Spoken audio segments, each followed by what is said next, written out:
তো রাতে অঞ্চল সভাপতি যে খুন হলো এর বিষয়ে আপনি কি বলবেন? দেখুন, অঞ্চল সভাপতি তৃণমূলের অঞ্চল সভাপতি, এবং আমি যতটুকু জানি সে পঞ্চায়েত সমিতির কোনো কর্মাধ্যক্ষও আছে। এবং তৃণমূল করতে গিয়ে আমি তো তৃণমূল যারা করছে আজও তাদের কাছে আমি নিবেদন আকারে রাখবো যে আপনাদের ছেলে মেয়েদের কি প্রাণের জীবনের কোনো দাম নেই, কোনো মূল্য নেই? এমন একটা রাজনৈতিক দল করতে যাচ্ছে, সেই দলের লোকই তাকে খুন করছে, তাকে হত্যা করছে।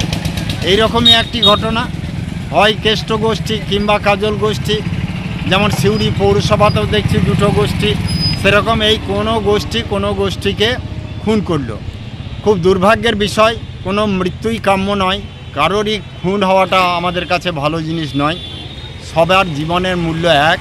অতএব আমরা ব্যথিত এবং মর্মাহত যে এমন একটা রাজনৈতিক দল কেবল টাকা পয়সা ভাগ বাটোয়ারা, কে কার দখলদারি নেবে, এই করে পরস্পরকে খুন করতে শুরু করেছে। সেই রকমভাবে গতকাল তৃণমূলের অঞ্চল সভাপতি, শ্রীনিধিপুর অঞ্চলের সভাপতি পীযূষ ঘোষ মার্ডার হয়ে গেলেন। আমি শুনেছি তার ডাম্পার ফাম্পার সব আছে, বালির ব্যবসাও আছে।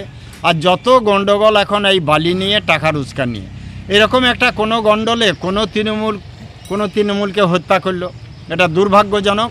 আর আমি সর্বশেষ প্রশাসনের কাছে নিবেদন রাখব যে প্রশাসন যদি সঠিক থাকে তাহলে এই খুন খারাপি মার্ডার দিনের পর দিন হতে থাকে না, এটা বন্ধ হয়। কিন্তু প্রশাসনও করছে না, মানে কোন পক্ষ ক্ষমতাবান, কোন পক্ষ খুব প্রভাবশালী, এইটা প্রশাসন এখন ফলো করছে। আর তার জন্য প্রশাসনিক ব্যবস্থা ও আইনও ঠিকভাবে এখানে প্রযোজ্য হয় না। অতএব আমরা বলবো যে ভারতীয় জনতা পার্টি থেকে বলবো, যারা তৃণমূল করছেন আপনারা ভাবুন, আপনারা চিন্তা করুন যে আপনাদের ছেলে মেয়ে পরিবারের স্বজনদিকে দল করতে গিয়ে যদি খুন হতে হয় তাহলে আপনারা কোন দল করছেন?